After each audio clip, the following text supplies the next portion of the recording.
अस्सलाम वालेकुम। वेलकम करती हूँ आप सबको जुनून इश्क नॉवल चैनल पे। चलें जी, हमारी नेक्स्ट एपिसोड है, स्टार्ट करते हैं। और साथ में वो आंखें भी बंद कर चुकी थी। उसके दिल में क्या चल रहा था ये तो शाजिल अफरीदी नहीं जानता था, लेकिन इसके अपने दिल की धड़कनें अब उसके बस में नहीं रही थी। वो उसकी हरकतें देख के हंस रहा था। इस लड़की के सर से अब चादर उतर चुकी थी और इसे के लंबे बालों की चुटियां इसकी कमर पर आ रही थी। वो जैसे लड़की चाहता था ये बिल्कुल वैसी थी। अचानक ही उस लड़की ने आंखें खोली और खड़ी हो गई। वो 20-22 साल की, लंबे कद की, स्मार्ट और सुर्ख और सफेद रंगत की लड़की उसके दिल में बस चुकी थी। शाजिल अफरीदी को 29 साल की उम्र में पहली नजर में प्यार नहीं बल्कि इश्क हो रहा था, वो भी इस लड़की से जिसको उसने अभी 10 मिनट पहले ही देखा था। वो खुद भी हैरान था अपनी फिंगर्स पर। उसने कभी सोचा भी नहीं था कि कभी भी उसके साथ ऐसा होगा। वो लड़की अब चलती चलती फूलों की क्यारियों के पास आ गई। अब वो इसके और ज्यादा नजदीक थी, लेकिन अभी भी वो बेखबर सी अपनी मस्ती में ही थी। वो इन पिंक, वाइट और सुर्ख फूलों में खड़ी खुद भी एक फूल लग रही थी। इस लड़की ने फूलों को अपने हाथ से नरमी से छुआ और मुस्कुरा दी। अब वो फूलों से बातें कर रही थी। आपको पता है, मेरी अम्मी कहती हैं जो बेटियां होती हैं ना, वो भी कभी नाजुक थी, बल्कि बिल्कुल फूलों की तरह, जैसे आप नाजुक हो गुलाब जी। उसने एक फूल को नरमी से छू कर बहुत ही प्यार से कहा। वो इसकी बातें सुनकर हंस दिया। कितनी मासूमियत थी इसकी बातों में। ये वो जान गया था कि उस लड़की को फूल बहुत पसंद है। वो मगन सा इसको ही देख रहा था जब अचानक से उसका सेल बजा। वो लड़की जो इससे थोड़ी ही दूर खड़ी थी, उसको बैल की आवाज साफ सुनाई दी। उसने चौंक कर फौरन सर उठाया और उधर उधर देखा। उसकी नजर पिलर की तरफ गई।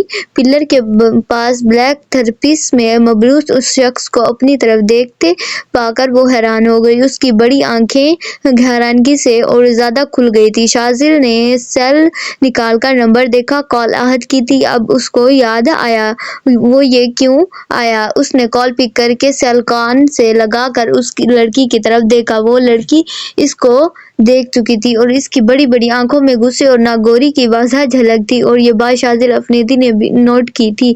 वो जो ये समझ रही थी कि उधर कोई भी नहीं है। वो एक अनजान शख्स को यूं अपनी तरफ देखते पाकर अपने बहुत ज्यादा गुस्से हो गए थी। उसने जल्दी से कंधे पर ढलकती चादर को सर पर ओढ़ा और ग्राउंड से निकलकर भागती हुई शाजिल अफरीदी के पास गुजर गई। क्यों ना कि और कोई रास्ता इसको पता नहीं था अंदर जाने का। शाजिल सेल कान से लगाकर खड़ा अभी अभी उस लड़की की तरफ ही देख रहा था। आहद कुछ बोल रहा था, लेकिन उसको आहद की बात भी समझ नहीं आ रही थी। क्यों ना कि उसका प्यारा पूरा ध्यान पास से भाग कर गुजरती हुई उस लड़की की तरफ ही था। जब वो अंदर चली गई तो शाजिल आहद की तरफ मुतवज्जा हुआ, जिसकी गुस्से से भरी जलजलाई हुई आवाज की इसके कानों में टकराई। हेलो हेलो, कहाँ हो तुम? कब से कॉल अटेंड करके खड़े हो, कुछ बोल क्यों नहीं रहे? हाँ यार, मैं इधर ही हूँ, अभी आ रहा हूँ अंदर, उसने संभलते हुए कहा और कदम अंदर की तरफ बढ़ाया।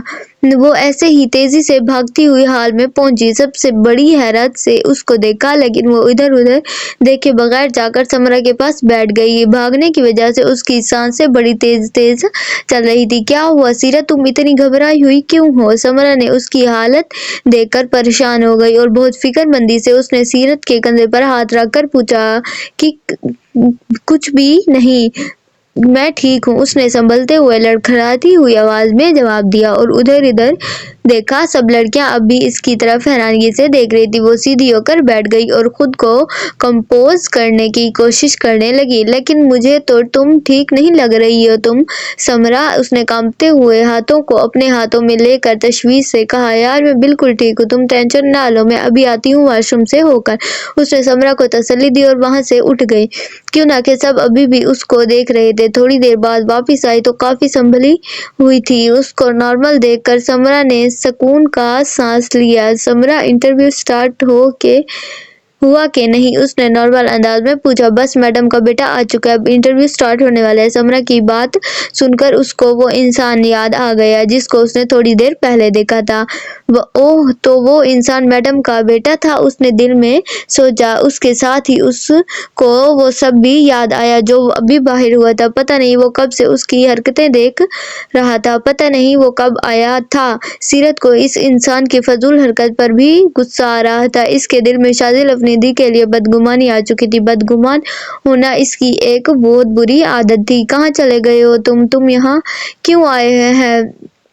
کیوں یاد ہے تمہیں؟ وہ جیسے ہی آفس میں داخل ہوا احد نے سوالوں کی بوچھار کر دی۔ وہ پہلے سے ہی اس پر تپا بیٹھا تھا۔ میم میں ادھر ہی تھا، وہ مجھے اچھی طرح سے یاد ہے۔ اور ہم یہاں کیوں آئے ہیں؟ اس نے سر جھٹک کر جواب دیا۔ وہ اب اپنے ہوش میں آ چکا تھا لیکن پھر بھی اس کی زبان لڑکھڑائی ہوئی تھی۔ چلو شکر ہے، بیٹھو ادھر ماما کی چیئر پر۔ احد نے اس کو بیٹھنے کو کہا کیونکہ زیادہ باتوں کا وقت نہیں تھا۔ سب لوگ ان کا ویٹ کر رہے تھے۔ وہ بھی آرام سے جا کر نگہبان بیگم کی چیئر پر بیٹھ گیا۔ مس صبا ہمیں سب کچھ گائیڈ کر دیں گی اور ان سب لوگوں کی سی ویز بھی دیکھ لیں گی جو انٹرویو دینے آئی ہیں، اس نے شاذل کو بتایا اور ساتھ ہی مس صبا کو اندر بلایا۔ وہ اس اسکول کی سینئر ٹیچر تھی۔ مس صبا نے آ کر ان کو سب کچھ اچھے سے گائیڈ کر دیا اور پھر خود ادھر بیٹھ گئی۔ انہوں نے یہ بتایا کہ کل 7 لڑکیاں آئی تھیں، ان میں سے صرف ایک کو ہی سلیکٹ کرنا ہے۔ انہوں نے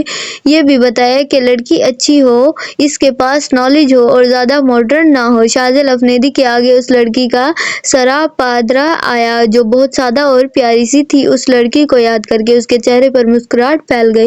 مس آپ ان کو بلائیے، انٹرویو سٹارٹ کرتے ہیں۔ شاذل افریدی نے ساری بات سننے کے بعد سنجیدگی سے اوکے سر، میں بلاتی ہوں۔ مس صبا ایک ایک کر کے گرلز کو بلانے لگی۔ 1 بجنے والا تھا۔ 6 لڑکیوں کے انٹرویو ہو چکے تھے لیکن ان تینوں کو ابھی ایک بھی پسند نہیں آئی تھی۔ بس اب آخری لڑکی رہ گئی تھی۔ شاذل کو اس کے اندر آنے کا انتظار تھا۔ بس سر، ایک لڑکی رہ گئی ہے، مس صبا نے ان کی طرف دیکھ کر کہا۔ اوکے آپ انہیں بھی بلا لیں، وہ بھی کافی دیر سے آئی ہوئی ہیں، اب تو وہ انتظار کر کے تھک گئی ہوں گی، شاذل نے کہا۔ احد نے بڑے غور سے اس کی طرف دیکھا اور سوچنے لگا۔ شاذل افریدی اور لڑکی کی بات کر رہا تھا، یہ تو بڑے تعجب کی بات ہے۔ کوئی نہیں، گڑبڑ تو ضرور ہے کیونکہ شاذل کافی دیر باہر پھرتا رہا ہے، اس کو شک سا تھا۔ جی میں ابھی بلاتی ہوں۔ ماسی پلیز آپ سمرا فراز کو اندر بھیج دیں، مس صبا نے ان سے کہا اور ساتھ ہی پانی رکھ کے باہر چلی گئی۔ ماسی صغیرہ کو سمرا کو اندر بھیجنے کو بھی کہہ دیا۔ اب شاذل افریدی کو اس کے اندر آنے کا انتظار تھا۔ چلیں جی، آج کی ہماری ایپیسوڈ یہاں تک تھی۔ انشاءاللہ پھر ملتے ہیں نیکسٹ ایپیسوڈ